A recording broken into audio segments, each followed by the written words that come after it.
Bonjour à tous, très heureuse de vous retrouver sur ma chaîne. Je suis Carole Testa, coach de vie certifiée, spécialisée en coaching confiance en soi et coach parental spécialisée dans l'accompagnement des parents d'adolescents. Alors aujourd'hui, dans cette vidéo, nous allons voir comment gérer la colère des enfants et des ados, et je m'adresserai en particulier aux parents solo, et nous explorerons cette question à travers le cas concret d'un coaching parental avec Amélie. Allez, on y va, c'est parti!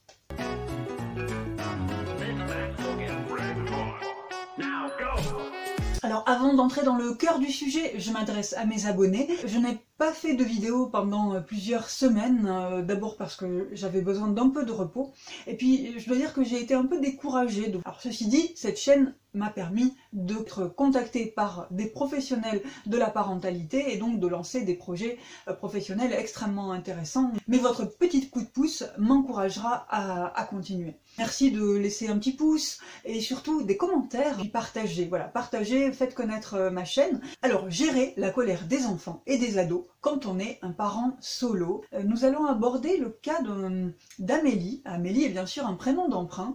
Amélie, c'est une de mes coachées, une de mes clientes en coaching parental, qui est venue me voir parce que ses deux enfants, 8 ans et 12 ans, étaient toujours en colère. Amélie élève ses deux enfants seule depuis plusieurs années, et en plus elle doit se débrouiller pour rendre service, entre guillemets, au père de ses enfants qui, une fois sur deux, change d'avis sur les dates des vacances ou des week-ends où il prend les enfants avec lui. Et donc elle vient me voir parce qu'elle n'arrive plus à gérer la colère de ses enfants. Amélie est quelqu'un de très structuré, qui tient à donner une éducation structurée à ses enfants, donc elle n'hésite pas à leur dire non, mais il se rebelle.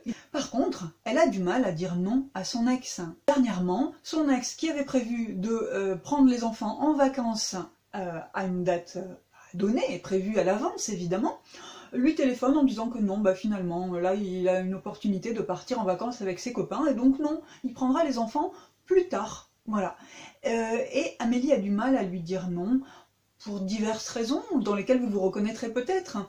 D'abord parce qu'elle culpabilise de l'avoir quitté, et puis ensuite parce qu'elle craint que son refus mettrait son ex en colère, et que ça se répercuterait sur les enfants. Voilà, donc pour protéger ses enfants, et pour calmer sa propre culpabilité, eh bien elle ne lui dit pas non.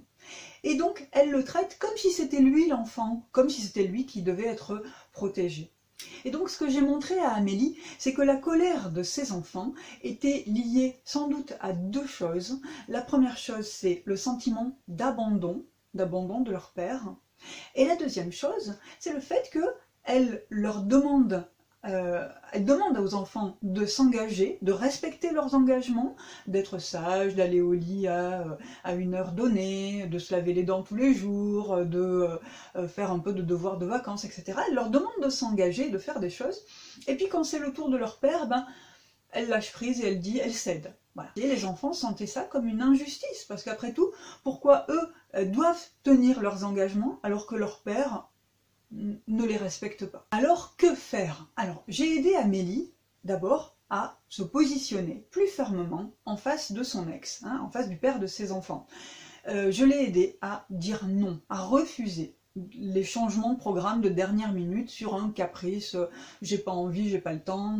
Donc je l'ai aidé à exprimer à son ex un non ferme et une exigence qu'il tienne ses engagements et à ne pas céder.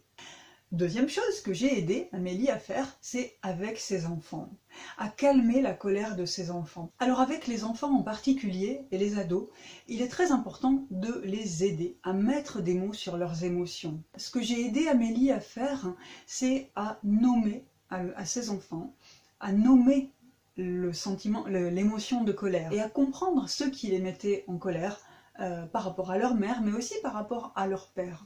Et c'est important de nommer ça, d'aider les enfants à mettre le doigt sur ce qui les met en colère, parce que sinon c'est une colère qui est diffuse, qui n'a pas d'objet, et donc qui se retourne contre le premier venu, c'est-à-dire le parent qui est présent.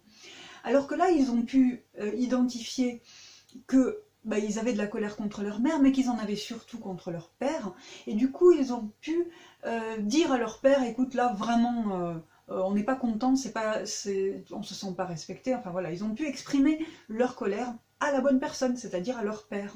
Ça a permis à Amélie d'avoir des relations plus apaisées. Donc elle a pu retrouver plus d'harmonie et de calme dans les relations avec ses enfants. Ça me paraît important de ne pas en profiter de ne pas profiter de l'expression de la colère des enfants pour vous-même renchérir et déverser votre colère envers votre ex et la déverser sur vos enfants. Ça ne les concerne pas. La colère que vous ressentez face à votre ex, ça ne concerne pas vos enfants.